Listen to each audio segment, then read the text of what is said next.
week at Hillcrest Country Club, praising the Nova Scotia salmon in the same nasal voice that always grated on Barbara when he looked over her chart and asked the obligatory questions. Date of last period, are they still regular? What are you using for birth control? Exhaustion, she'd answer, hoping to get a laugh, though there was truth in her joke. Her own crazy schedule and Stan's busy legal practice often left them with just enough energy to eat a hastily thrown-together dinner or a meal delivered from the neighborhood Chinese restaurant, read a page or two of the newspaper, and fall asleep. "Really, Barb," Howard said, "at your age, why fool around and have to worry about it?" She certainly didn't want to report to the doctor that the way she'd been feeling lately, she wasn't thinking about what a man whose office was festooned with degrees and awards from Harvard Medical School still referred to as fooling around. Besides, she knew if she got into that discussion it would lead to Howie using terms like premenopausal. And eventually he'd ask the question that always sent a jolt of anger through her, which was, "Why don't you just let me tie your tubes?" Tie your tubes. He tossed it off as if he were saying, tie your shoes. As if it were that simple an act, that simple a concept. Not to mention the way the words, "at your age," always sounded as if he meant, why does an old bag like you need any parts that have to do with reproduction? She was only 42, for God's sake. Somewhere, she would laugh to herself, in that gray area between fecundity and a facelift. There were plenty of women well into their 40s who were still having babies. So what, she thought, if Stan and I started early and our babies are 23 and 17? I'm not going under a general anesthetic just because Howard Kramer, OBGYN, thinks I'm too old to have to worry about birth control. And each time he'd offered her that option, she'd made some joke like, "I'll tell you what, I'll agree to a tubal ligation if you have the plastic surgeon standing by. That way when you're finished at your end of the table, he can step right up and do my eyes. As long as I'm knocked out anyway, why not?"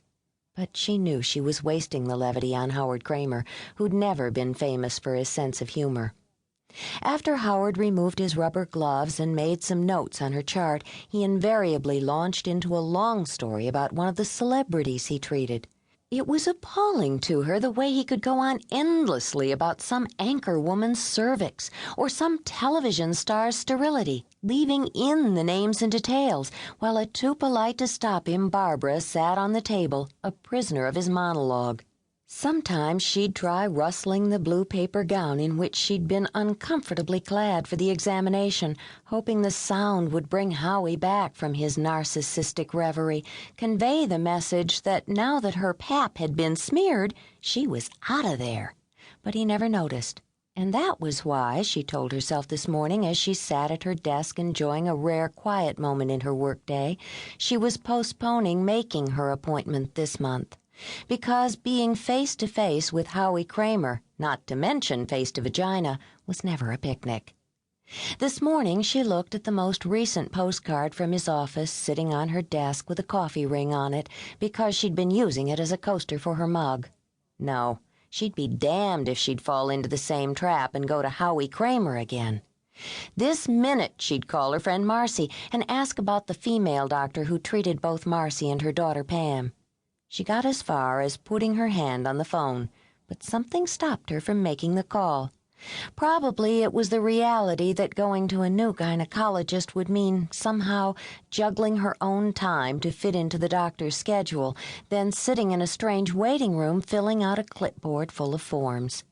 So she promised herself she'd worry about the gynecologist decision later, and she pushed the rewind button on her answering machine. Beep. "Barbara, this is Joan Levine.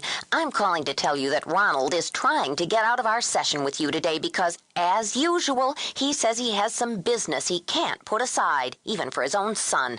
I'd really appreciate it if you'd call him and tell him he has to show up for the sake of Scotty's sanity.